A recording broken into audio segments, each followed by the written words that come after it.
Hello, welcome. It's Brooke-Sidney here. I am your manifestation coach. I look at it as the person who can help you reprogram your mind so you can manifest your best life, healthy love, and money.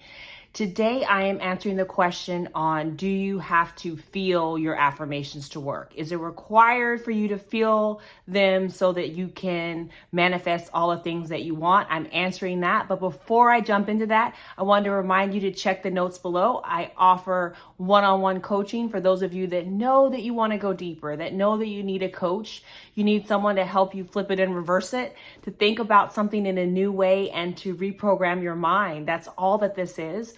And I also offer email coaching for those quick questions or the things that you just have been bugging you and just been on your mind. So I encourage you to check out my links below and stay tuned for some workshops that are coming up. I'm super jazzed to share them with you.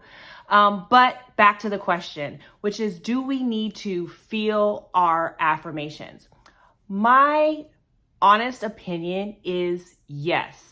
I think that feeling the affirmations at some level makes them work better. It helps you to. Now, does that mean that if you don't feel them, they don't work? No, it doesn't mean that, okay? So let me clarify and make it very crystal clear.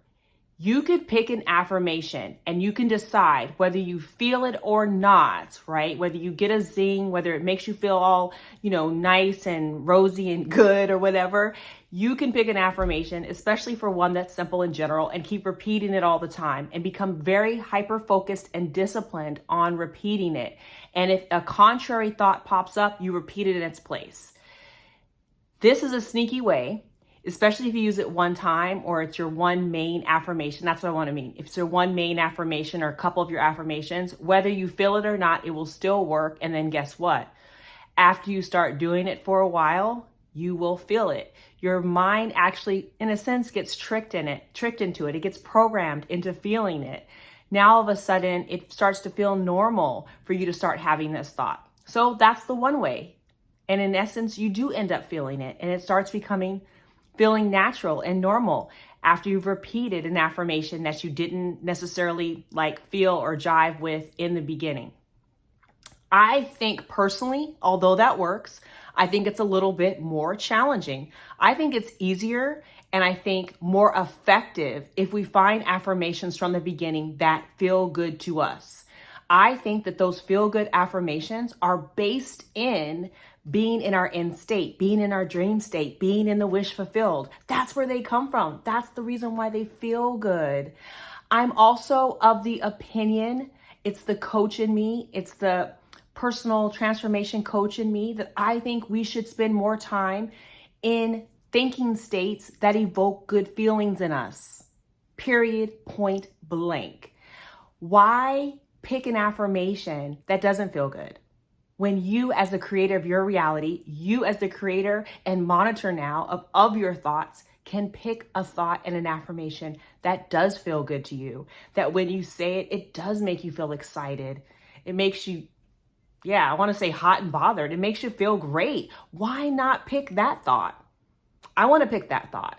I want to pick the thought that transports me instantly into that feel-good end state, that makes me feel like I have that amazing lover, that amazing husband, that I have the $1 million, that I have the amazing business, that I have the car that I want, that I have my dreams. Why settle for less? You don't have to. So that's my answer is yes, you can pick any affirmation and be super disciplined, hyper disciplined, and say that affirmation over and over and over again. Say it all the time, and especially say it when you have opposing or contrary thoughts. That's going to work. And guess what? It's going to create a feeling. Or you can make it easy on yourself. You can say, ooh, what makes me feel like life is so juicy and so amazing? What makes that pain that I talked about in yesterday's video on how to pick affirmations simply? What makes that pain turn into pleasure? What thought, what vision, what dream, what end state, what imaginative act or inner consciousness, inner conversation, what makes me feel good? folks, I'm going to choose that one. I'm going to choose that affirmation. I'm going to choose the one that makes me feel all good inside, makes me feel like I'm wrapped in a warm blanket, makes me feel that I have love pouring down, gives me freaking goosebumps. Why? Because I can. Because I'm the creator of my reality and I get to choose. I get to choose the thoughts that I'm thinking. Why not choose thoughts that make you feel good? Why not choose affirmations that every time you think of them, especially if you're going to be monitoring your mental diet, which is monitoring your thoughts, which end up monitoring the way you feel? Why not choose ones that feel good to you? Why not choose ones that give you the zing? That's my encouragement. But what this is not, it's not an excuse for you not to do anything. It's not an excuse for you to sit around and squander time, energy, and delay putting off that end state. Choose an affirmation, folks. Choose some now, choose them today, and you will find the feeling. Just get started. I hope that's helpful. If you have any questions, please drop them below. I love commenting on your comments, and I will talk with you soon.